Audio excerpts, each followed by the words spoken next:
نحمده ونصلي على رسوله الكريم أما بعد فأعوذ بالله من الشيطان الرجيم بسم الله الرحمن الرحيم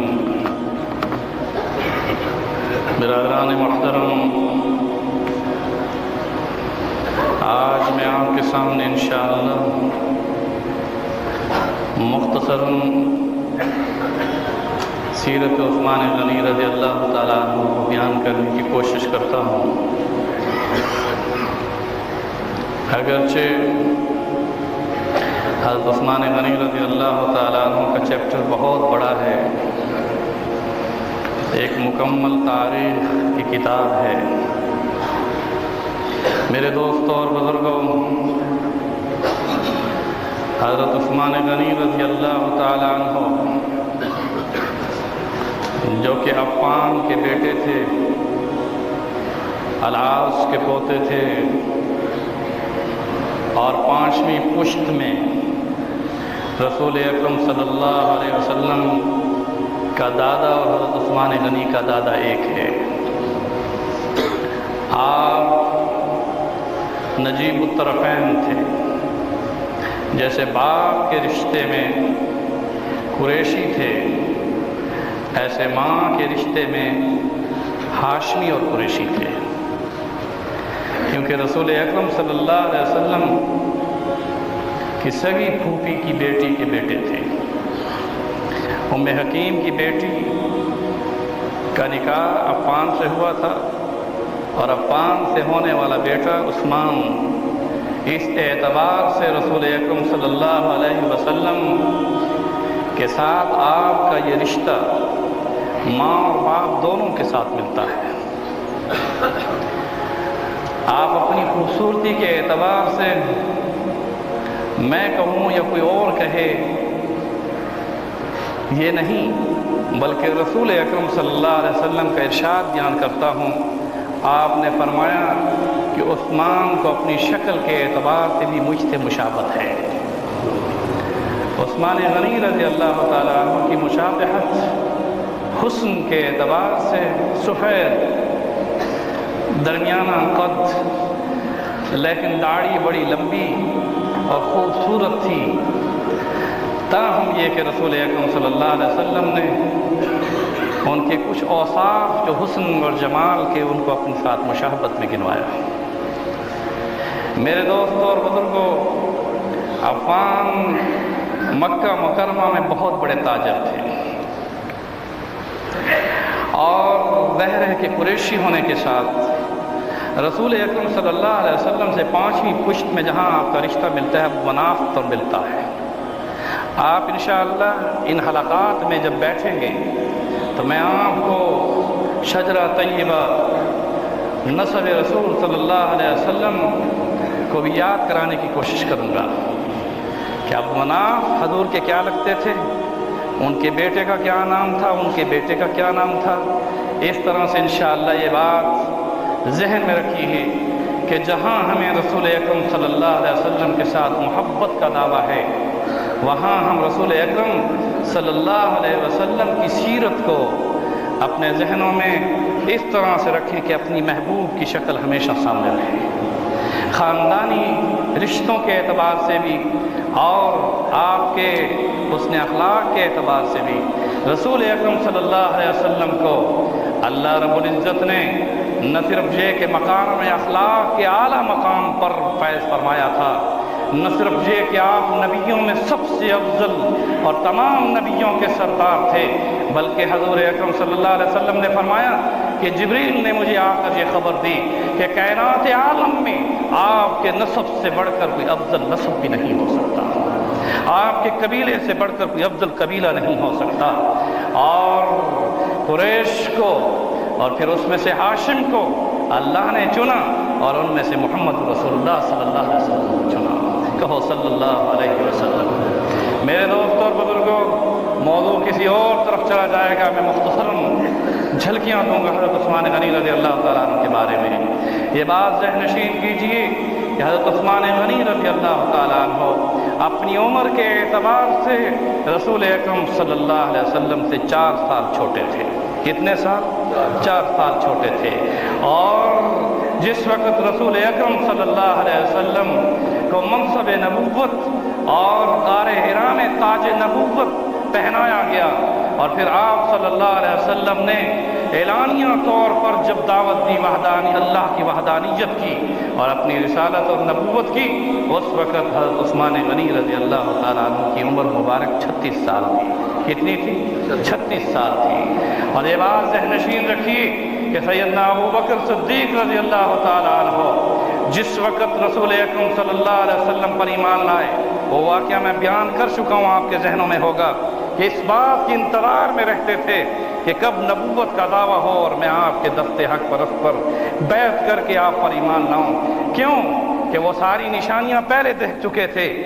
میرے دوست اور بزرگوں، جب حضرت ابو بکر صدیق رضی اللہ تعالیٰ عنہ ایمان لائے، آزاد مردوں میں پہلا نمبر اسلام لانے والوں میں کس کا تھا؟ بولو دوست. حضرت صدیق اکبر کا تھا. کس کا تھا؟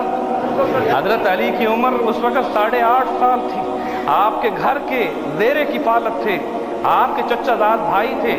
لیکن آزاد مردوں میں حضرت ابو بکر صدیق رضی اللہ تعالیٰ عنہ کی کا ایمان یہ ثابت کرتا ہے کہ آزاد مردوں میں سب سے پہلا ایمان لانے والا فرد کون؟ صدیق اکبر.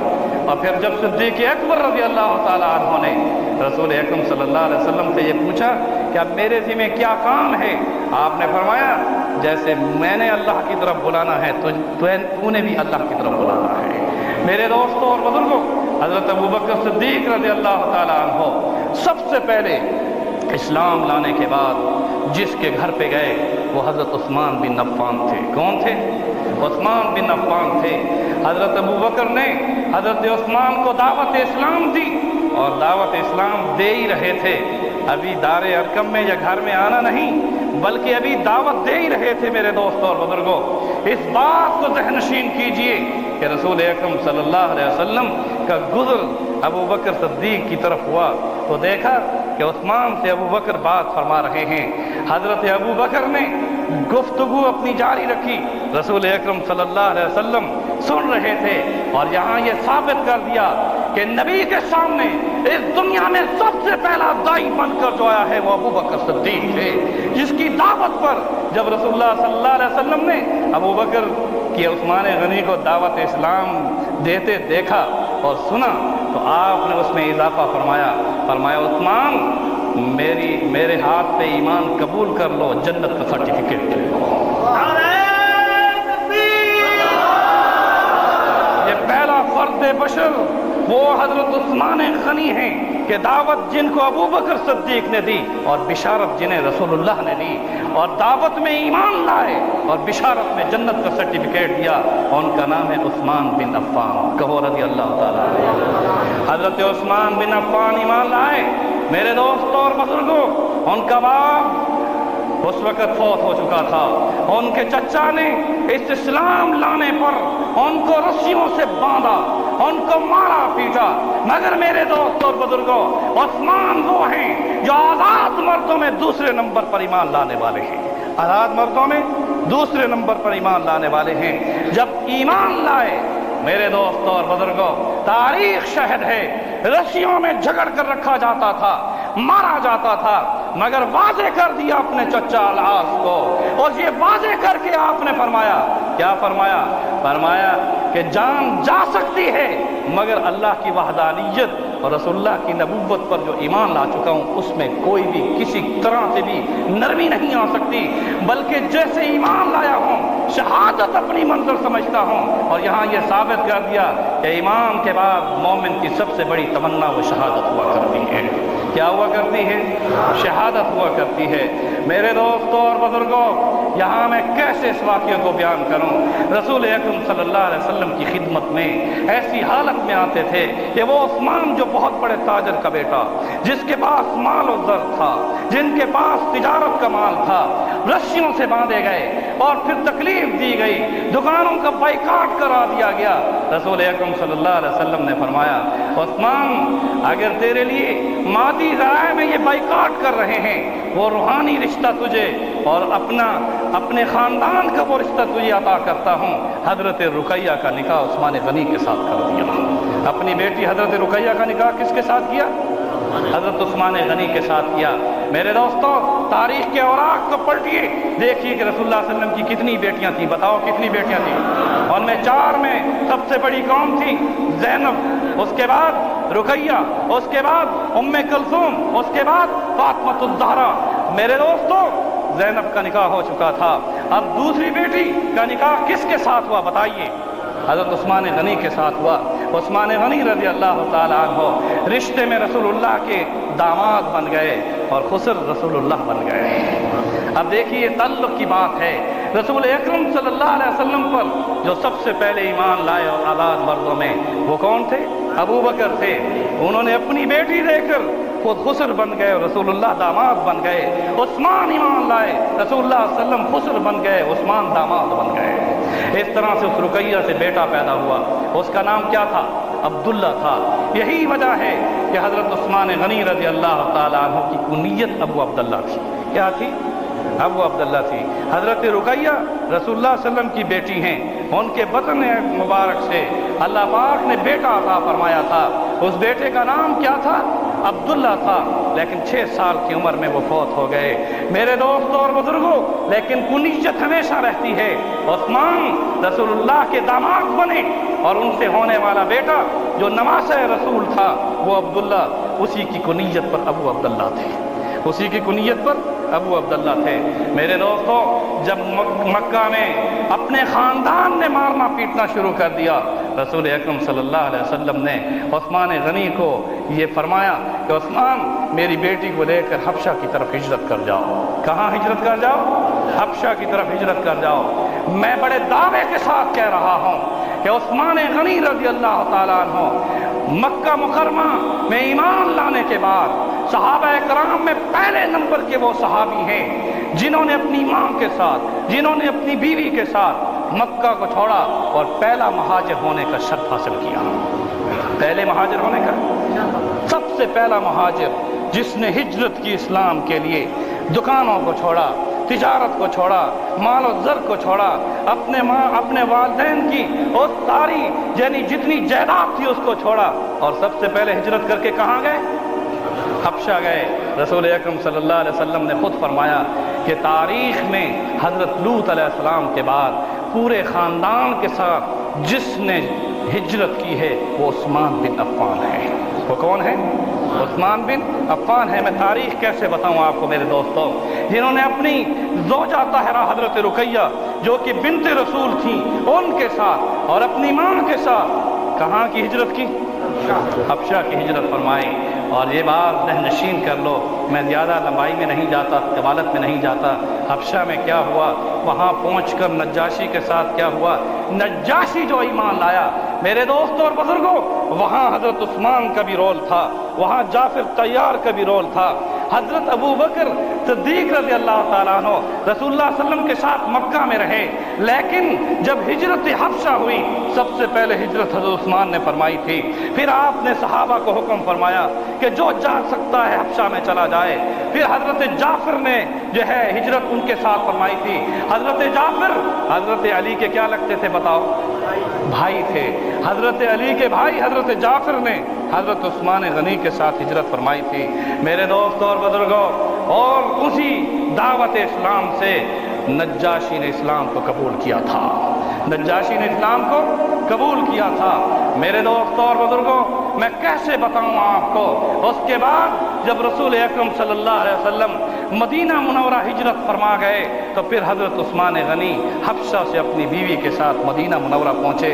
اس لیے یہ شرف حضرت عثمان غنی کو حاصل ہے اور صحابہ میں سے ان صحابہ کو بھی حاصل ہے جنہوں نے ہجرت حبشہ بھی کی اور ہجرت مدینہ بھی کی۔ اس لیے انہیں ذو ہجرتین کہا جاتا ہے۔ کیا کہا جاتا ہے؟ 2 ہجرت کرنے والے، مکہ سے حبشہ کی اور پھر مدینہ کی 2 ہجرت کا شرف۔ جن صحابہ میں ان میں عثمان غنی بھی ہیں، حضرت عثمان کو یہ شرف حاصل ہوا ہے۔ میرے دوستوں اور بزرگوں، جب غزوہ بدر کا واقعہ ہوا اس وقت حضرت رقیہ بیمار تھیں۔ یہ محبت رسول دیکھو کہ اپنی بیٹی کو بیمار دیکھ کر آپ نے حکم فرمایا، عثمان تم میری بیٹی کی تیمارداری کے لیے مدینہ میں رہو، شاید کہ وہ اس دنیا سے رخصت ہو جائے۔ حضرت رسول اکرم صلی اللہ علیہ وسلم 313 مجاہدوں کو لے کر غزوہ بدر میں گئے، اور جب غزوہ بدر سے واپس قافلہ لوٹا تو رقیہ اپنی زمین میں جنت میں پہنچ چکی تھی۔ رسول اللہ صلی اللہ علیہ وسلم نے اپنے ہاتھوں سے نہیں دفنایا، ان کو کس نے دفنایا؟ ان کے خاوند عثمان نے دفنایا۔ وہ غزوہ میں اس لیے روک دیے گئے تھے، ایک وہ غزوہ بدر ہے جس میں رسول اللہ کے حکم سے عثمان غنی نے ہجرت وہاں پر غزوے میں شرکت نہیں فرمائی، باقی جتنے 25 غزوات میں 24 ہیں ان سب میں حضرت عثمان غنی نے شرکت فرمائی۔ جتنے بھی غزوات ہوئے ہیں رسول اکرم صلی اللہ علیہ وسلم کے، ان سب میں عثمان غنی رضی اللہ تعالیٰ عنہ نے شرکت فرمائی ہے۔ لیکن ایک شرط یہ بتا دوں کہ جب غزوہ بدر میں مال غنیمت تقسیم ہوا تو آپ نے فرمایا عثمان میری بیٹی کی وجہ سے اس غزوے میں شریک نہیں ہوئے، لیکن سن لو لوگوں، یہ 313 میں شمار کیے جائیں گے۔ کس میں شمار کیے جائیں گے؟ آپ نے ان کو مال غنیمت بھی دیا اور فرمایا میرے حکم سے مدینہ میں رکے، اس لیے غزوہ بدر میں بھی ان کی شرکت ہے۔ میرے دوستوں اور بزرگوں، پھر اس کے بعد رسول اکرم صلی اللہ علیہ وسلم نے اپنی جو آپ کی تیسرے نمبر کی بیٹی تھی، اس کا کیا نام میں نے بتایا؟ ام کلثوم۔ ام کلثوم کا نکاح کس کے ساتھ پڑا؟ پھر زور سے کہو، حضرت عثمان غنی کے ساتھ۔ اسی وجہ سے انہیں ذی النورین کہا جاتا ہے، دو نور والے۔ ایک رقیہ جب فوت ہوئی تو اس کے بعد اس کی بہن ام کلثوم، یعنی بنات رسول میں میرے دوستوں کائنات ارض میں کسی شخص کو حضرت آدم علیہ السلام سے لے کر رسول اللہ صلی اللہ علیہ وسلم کی سیرت تک اگر دیکھیے، کسی نبی کی دو بیٹیاں اگر کسی کے گھر میں آئی ہیں تو عثمان کے گھر میں آئی ہیں۔ یہ شرف کس کو حاصل تھا؟ کہ دو بیٹیاں، اس لیے انہیں کیا کہا گیا؟ ذو النورین کہا گیا۔ ذو النورین، دو نور والے۔ رقیہ فوت ہوئیں اور وہ غزوہ بدر کے موقع پر فوت ہوئیں، اور جب ام کلثوم کا نکاح ہوا 9 ہجری میں انہوں نے وفات پائی حضور کی حیات طیبہ میں، اور حضور نے پھر صحابہ میں بیٹھ کر کیا اعلان فرمایا اگر میری اور بیٹی ہوتی تو اس کا نکاح عثمان کے ساتھ کر دیتا۔ میرے دوستو یہاں یہ دیکھیے کہ رسول اکرم صلی اللہ علیہ وسلم اپنی بیٹی کا، ایک بیٹی کا رشتہ دیا، وہ فوت ہوئیں تو دوسری بیٹی کا رشتہ دیا۔ اب چوتھی بیٹی تھی حضرت فاطمہ الزہرا رضی اللہ تعالیٰ عنہ، ان کا نکاح کس سے ہو چکا تھا؟ حضرت علی سے ہو چکا تھا۔ 9 ہجری میں حضرت ام کلثوم رضی اللہ تعالیٰ عنہ نے وفات پائی، اور حضور نے فرمایا اگر میری اور بیٹی بھی ہوتی تو کس کو دیتا؟ زور سے کہو، کس کو دیتا؟ رشتہ کسی اپنے کو دیا جاتا ہے یا دشمن کو دیا جاتا ہے؟ بولو، جس سے پیار ہو اسے دیا جاتا ہے یا دشمن کو دیا جاتا ہے؟ شرم نہیں آتی؟ میرے دوستو عثمان کے بارے میں کیا بتاؤں، جس کا مقام کیا تھا، جن کی عظمت کیا تھی۔ جب مسجد نبوی کی تعمیر ہوئی اور اس میں مسجد تنگ ہو گئی، اس لیے کہ وہ مسجد کی جو یتیموں کی زمین تھی اس کو سب سے پہلے کس نے خریدا؟ تاریخ کو بھول گئے، میں نے پہلے بتایا تھا، حضرت ابوبکر صدیق نے۔ جو اصل زمین جو جس پر ریاض الجنہ ہے، ما بین بیتی و منبری روضۃ من ریاض الجنہ، جس میں محراب اور منبر ہے اور رسول اللہ صلی اللہ علیہ وسلم کا روضہ اقدس ہے، یہ زمین کا جو حصہ مسجد نبوی کا ہے یہ حضرت ابوبکر صدیق کے پیسوں سے خریدا ہوا ہے۔ کس کے پیسوں سے؟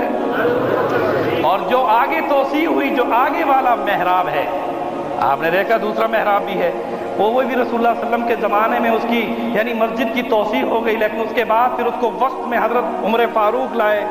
جب تک رسول اللہ صلی اللہ علیہ وسلم کی حیات طیبہ میں پہلا محراب چلتا رہا، اسی محراب کو احترام میں حضرت ابوبکر صدیق اس سے 1-2 قدم پیچھے کھڑے ہو کر نماز پڑھاتے تھے، تاکہ جہاں رسول اللہ کے قدم ہوں یا گھٹنے ہوں وہاں ابوبکر کا ماتھا لگے۔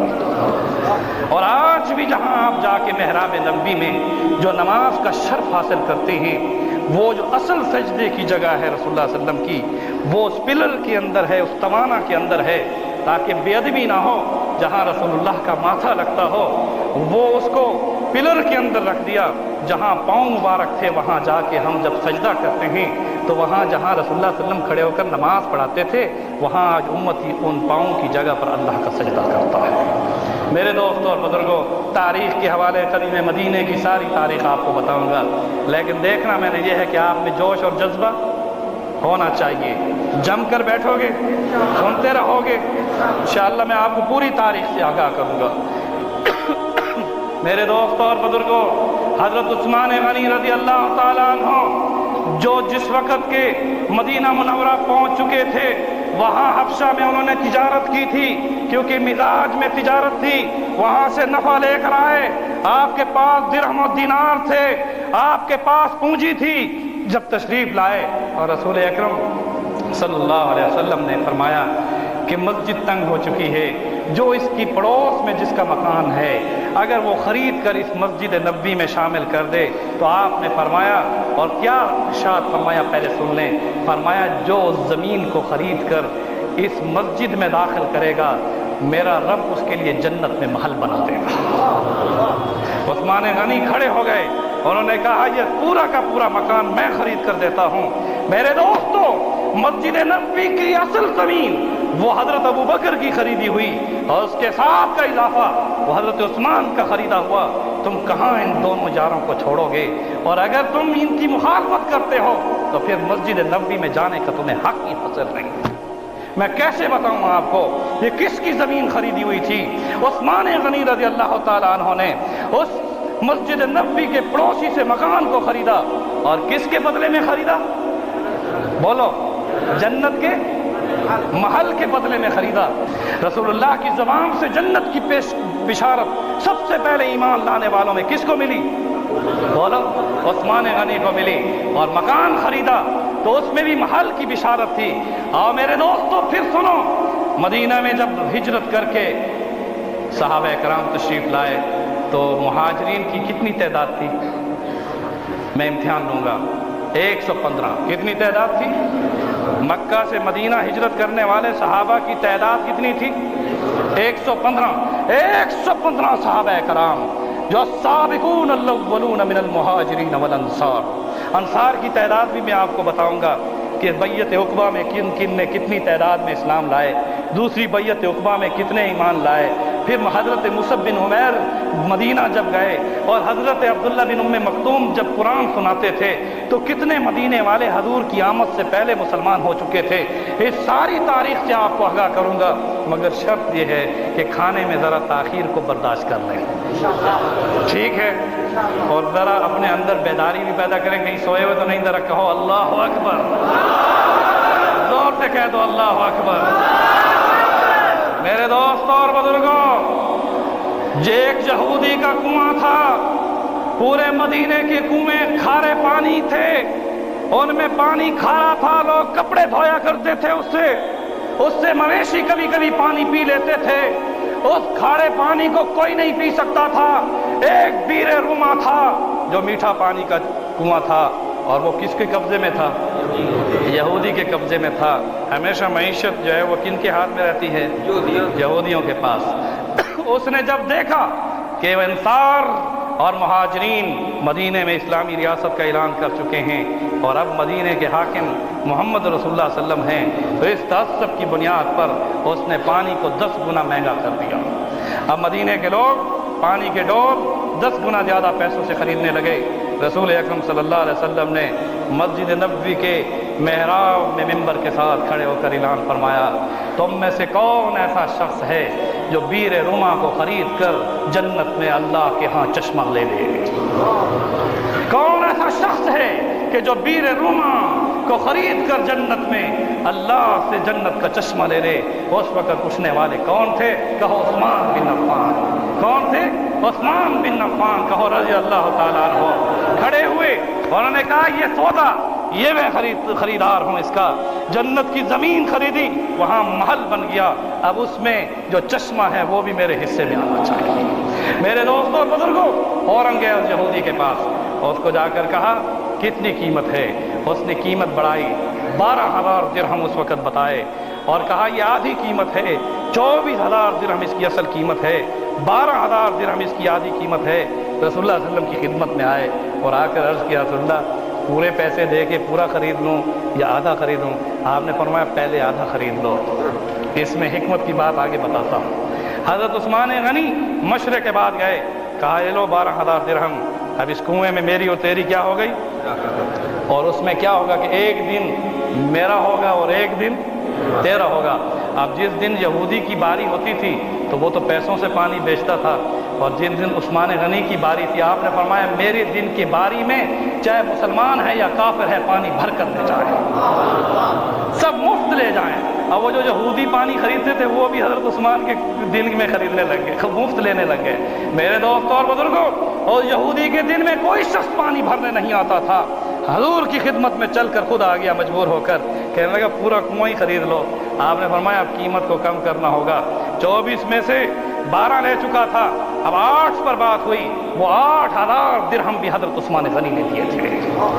یہاں آپ کو یہ بات ذہن نشین کرنی چاہیے کہ اس بیر روما کو خریدنے کے بعد مدینے کے لیے پانی مفت ہو گیا، مگر رحمت للعالمین نے دیکھا کہ امت بڑھ رہی ہے۔ ابو ہریرہ یمن سے آ گئے ہیں، حضرت صہیب روم سے آ گئے ہیں، سلمان فارس سے آ گئے ہیں، بلال حبشے سے آ گئے ہیں، اسلام بڑھ رہا ہے، پانی کی ضرورت ہے۔ حضور نے فرمایا جن جن گھروں میں کھارے پانی کا کنواں ہے مجھے لے چلو، میں محمد اس کو میٹھا کر دیتا ہوں۔ میرے دوستو، ان کنووں میں جہاں جس گھر میں صرف کپڑے دھونے کے لیے کھارے پانی کا وہ کنواں تھا، حضور تشریف لے جاتے تھے، اپنے لعاب دہن ڈالتے تھے، آج تک مدینے کے سارے کنویں میٹھے ہو چکے ہیں۔ میرے دوستوں اور بزرگوں، میں کیسے بتاؤں عثمان غنی رضی اللہ تعالیٰ عنہ کے مقام کے بارے میں؟ یہ وہ عثمان غنی ہیں جو ایک مرتبہ رسول اکرم صلی اللہ علیہ وسلم کے ساتھ پہاڑ پر تھے، اور وہ پہاڑ بہت پہاڑ تھا جس میں آپ کے ساتھ ترتیب میں 3 یار آپ کے ساتھ تھے، ابو بکر تھے، عمر تھے، عثمان تھے۔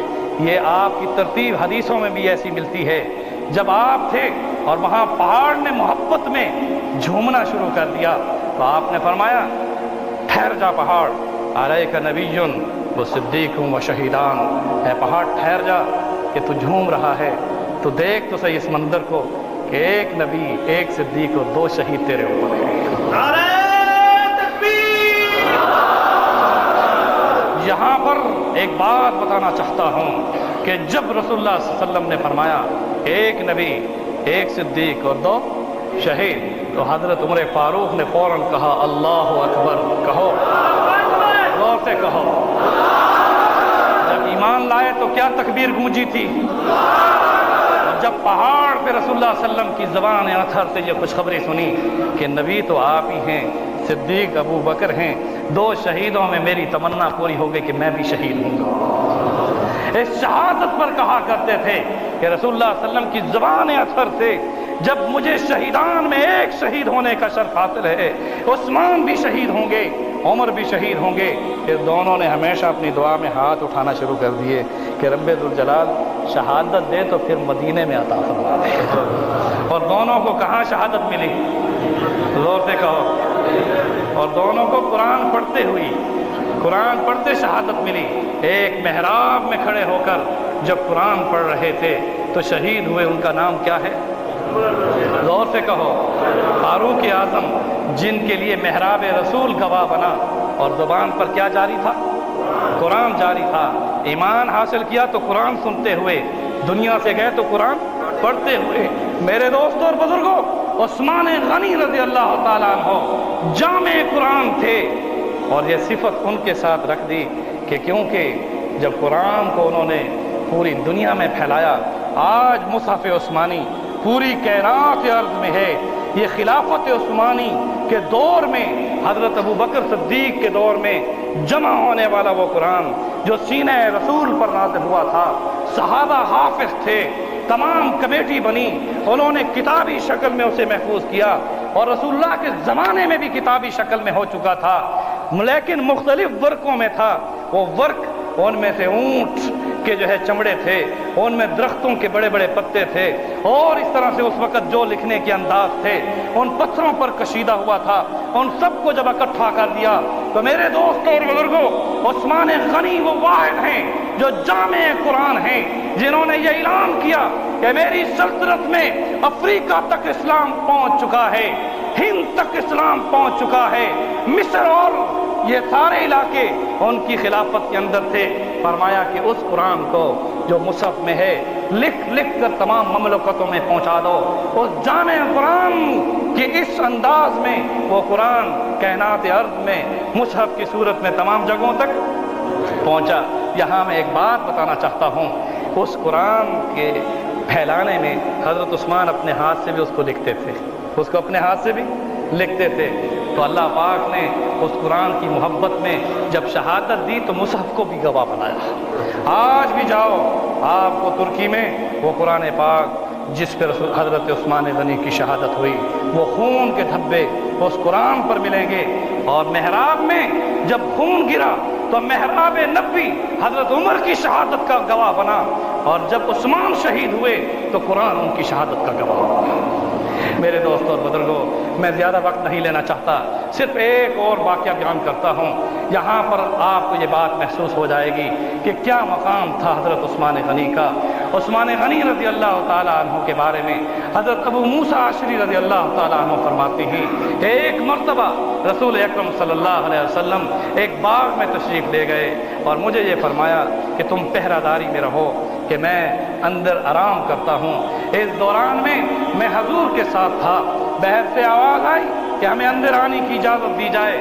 آپ نے فرمایا آنے والے کو اجازت بھی دے دو اور اسے جنت کی بشارت بھی دے دو۔ اور جب وہ اندر آئے تھے کون تھے؟ ابو بکر تھے۔ کون تھے؟ ابو بکر صدیق رضی اللہ تعالیٰ عنہ۔ اس کے بعد پھر آواز آئی کہ اندر آنے کی اجازت کوئی چاہ رہا ہے، فرمایا آنے والے کو اجازت دو اور اسے بھی جنت کی بشارت دے دو۔ اور وہ کون تھے؟ عمر فاروق تھے۔ کون تھے؟ عمر فاروق تھے۔ آؤ اب تیسرے نمبر پر، جب تیسرے نمبر پر آواز آئی آپ نے فرمایا آنے والے کو اجازت دے دو، اس کو جنت کی بشارت دے دو، اور یہ بھی بتا دو کہ مظلومیت میں شہید ہوگا اور اس سے شہادت کی بھی بشارت سنا دو۔ اور وہ آئے تو وہ کون تھے؟ عثمان غنی تھے۔ میرے دوستوں اور بزرگوں، عثمان غنی رضی اللہ تعالیٰ عنہ سے رسول اللہ صلی اللہ علیہ وسلم نے فرمایا تھا تجھے خلافت کی چادر پہنائی جائے گی، تجھے خلافت کی قمیص پہنائی جائے گی، عثمان اس قمیص کو نہ چھوڑنا، اور جس مسلح پر تجھے کھڑا کیا جائے گا اس مسلح کو نہ چھوڑنا۔ عثمان رضی اللہ تعالیٰ عنہ اس حدیث اور حکم رسول کی روشنی میں اس طرح ڈٹے رہے، 40 دن پیاس میں رہے، پانی بند کر دیا گیا تھا، قرآن کو گواہ بنا لیا، شہادت حاصل کر لی۔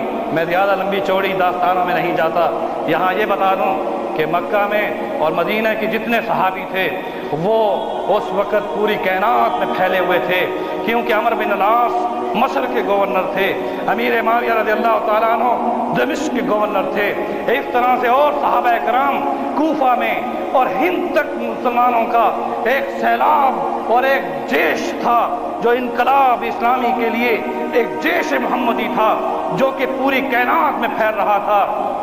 اور جب حضرت عثمان غنی کے خلاف سازش کی گئی اور یہودیوں نے کی، اور یہودیوں نے، ان یہودی میں عبداللہ بن سبا تھا جس نے یہ سازش کی تھی، وہ وقت اس نے کیا نوٹ کیا کہ کس وقت میں مدینے میں کم لوگ ہوں گے، وہ حج کا موسم تھا۔ اب جو مدینے کے باقی لوگ تھے وہ بھی حج پر گئے ہوئے تھے، باقی صحابہ پھیلے ہوئے تھے۔ میرے دوستوں، میں زیادہ تاریخ کے حوالوں میں نہیں جانا چاہتا، یہاں یہ بتانا چاہتا ہوں کہ عثمان غنی کے شہادت میں یہ شہادت کی خوشخبری رسول اکرم صلی اللہ علیہ وسلم دے چکے تھے، اور آپ پر آنے والی ابتلا اس کی پیشن گوئی بھی کس نے دی تھی؟ رسول اکرم صلی اللہ علیہ وسلم نے دی تھی۔ رہا یہ کہ عثمان غنی رضی اللہ تعالیٰ عنہ کو قتل کرنے والوں میں، شہید کرنے والوں میں عبداللہ بن سبا تھا جو یہودی تھا، اور اس کی یہ سازش تھی۔ میں یہاں یہ بتا دینا چاہتا ہوں کہ اس عبداللہ بن سبا کو حضرت علی مرتضیٰ نے زندہ جلوایا تھا۔ اگر عبداللہ بن سبا یہودی کی یہ سازش نہ ہوتی تو خلافت علوی میں حضرت علی مرتضیٰ رضی اللہ تعالیٰ عنہ حضرت عثمان کے قاتل کو زندہ نہ جلاتے۔ یہاں یہ میں بات بتانا چاہتا ہوں کہ بڑی تاریخ ہے، لمبی ہے، لیکن اتنا عرض کر دوں کہ حضرت عثمان کے بارے میں زبان کی لغزش سے بچو، حضرت عثمان کے بارے میں زبان کی لغزش سے بچو۔ سیدنا ام المومنین عائشہ صدیقہ رضی اللہ تعالیٰ عنہ فرماتی ہیں کہ رسول اکرم صلی اللہ علیہ وسلم اپنے حجرہ مبارک میں بے تکلف پڑے تھے، آپ کی پنڈلی سے کپڑا اٹھا ہوا تھا، اس دوران میں آواز آئی، ابو بکر کی تھی، آپ نے فرمایا انہیں اندر آنے دو، حضور لیٹے رہے، ابو بکر آئے، سلام کیا، بوسہ لیا، بیٹھ گئے، اس طرح سے پھر آواز آئی، عمر تھے، آپ نے فرمایا اجازت دے دو، وہ بھی آ گئے، اس دوران میں تیسری آواز کس کی آئی؟ عثمان غنی کی آئی۔ پہلے دو جب آئے، حالانکہ آپ کے وہ خسر بھی تھے، حضرت ابو بکر کی بیٹی عائشہ وہ رسول اللہ کی بولو زوجہ طاہرہ، اور حضرت عمر کی بیٹی حفصہ رضی اللہ تعالیٰ عنہما، یہ حضرت صلی اللہ علیہ وسلم کی کیا تھی؟ زوجہ طاہرہ۔ جب دو خسر آئے تو آپ اسی طرح لیٹے رہے، پنڈلی سے کپڑا اٹھا رہا، جس وقت عثمان کا نام آیا آپ بیٹھ گئے، اپنے کپڑوں کو جوڑا، اس کے بعد اہتمام فرمایا۔ ام المومنین عائشہ صدیقہ رضی اللہ تعالیٰ عنہ نے اس منظر کو دیکھا، میرا باپ آیا تو حضور بے تکلف پڑے رہے، اور اسی طرح سے چچا عمر آئے اسی طرح سے بے تکلف پڑے رہے، عثمان آئے تو اہتمام فرمایا۔ ام المومنین یہ سوال کیا کرتی تھیں تو یہ سوال رسول اللہ صلی اللہ علیہ وسلم سے کر دیا، یا رسول اللہ صلی اللہ علیہ وسلم عثمان کے آنے پر آپ نے اہتمام فرمایا۔ حضرت رسول اکرم صلی اللہ علیہ وسلم نے جواب میں فرمایا، اے عائشہ تو جانتی ہے کہ عثمان کون ہے؟ اس عثمان سے جس آسمان سے کہ عرش کے فرشتے حیا کرتے ہیں تو میں رسول کیسے حیا کروں؟ جس عثمان سے عرش کے فرشتے حیا کرتے ہیں تو میں رسول بولو کیسے حیا نہ کروں؟ آپ میرے دوستوں اور بزرگوں، میں یہاں کیسے عرض کروں؟ حضرت عثمان سے پوچھا گیا، کسی نے کہا عثمان تیرے حیا کے بارے میں رسول اللہ نے خبر دی ہے کہ فرشتے بھی تجھ سے حیا کرتے ہیں، تیرے اندر وہ کون سی خوبی ہے؟ عثمان غنی نے جواب میں 3 خوبیاں گنوائیں، فرمایا کہ جب سے سن بلوغت میں آیا ہوں میری نگاہ کسی غیر محرم پر میلی نگاہ سے نہیں آئی، میں نے اپنی آنکھوں کی خیانت بولو نہیں کی، اسلام لانے سے قبل بھی اپنی آنکھوں کی حفاظت یہ تھی۔ عثمان تیرا حیا اس کی پہلی سرٹیفکیٹ تیری نگاہ کی ہے، اور کون سی وہ تیرے اندر صفت تھی؟ فرمایا میرا ننگیج میں خود بھی دیکھنے سے گریز کرتا تھا، فرمایا جب غسل کرتا ہوں تو اپنے اوپر کپڑا اوڑھ لیتا ہوں کہ فرشتے بھی میرے ننگیج کو نہ دیکھ سکیں۔ میرے دوستو، اور تیسری صفت اب سنیے، اسی پر دعا کرتا ہوں، اور حضرت عثمان غنی کا وہ مقام ہے۔ فرمایا تیسری صفت کیا ہے؟ عثمان نے جواب میں یہ فرمایا کہ تیسری صفت حیا کی میرے اندر یہ ہے کہ جس ہاتھ کو میں نے رسول اللہ صلی اللہ علیہ وسلم کے دست حق پر رکھ لیا تھا، اس ہاتھ کی حفاظت ایسی کی ہے، نہ ظلم کیا ہے نہ حرام مال اس پہ لیا ہے۔ یہ وہ ہاتھ ہے کہ جب رسول اللہ کے ہاتھ مبارک پہ آ گیا ہے، میں نے اس ہاتھ سے کسی حرام چیز کو نہیں چھوا، میں نے اس ہاتھ کی اتنی حفاظت کی کہ اس ہاتھ کو پھر اللہ نے وہ ہاتھ قرار دیا کہ جب بیعت رضوان کے موقع پر حضرت عثمان غنی اس وقت گئے تھے نمائندہ بن کر، یہاں صرف ایک جھلکی دوں گا کہ بیعت رضوان میں 1400 صحابہ کرام کو جنت کا جو سرٹیفکیٹ اور ٹکٹ دیا گیا تھا اس کی وجہ بھی عثمان غنی تھے۔ کون تھے؟ جب عثمان غنی رضی اللہ تعالیٰ عنہ مکہ میں نمائندہ بن کر گئے تو ان قریشیوں نے کہا جناب ہم تجھے نہیں چھوڑتے، ان کو بند کر دو، کوئی گفتگو نہیں کرتے۔ خبر یہاں تک پہنچ گئی رسول اللہ صلی اللہ علیہ وسلم کے پاس حدیبیہ کے مقام پر کہ عثمان غنی کو کیا کر دیا گیا؟ شہید کر دیا گیا۔ میرے دوستو، رسول اللہ صلی اللہ علیہ وسلم نے اپنے صحابہ سے بیعت لی اس شجر کے نیچے، اس درخت کے نیچے۔ کس بات کی بیعت لی تھی؟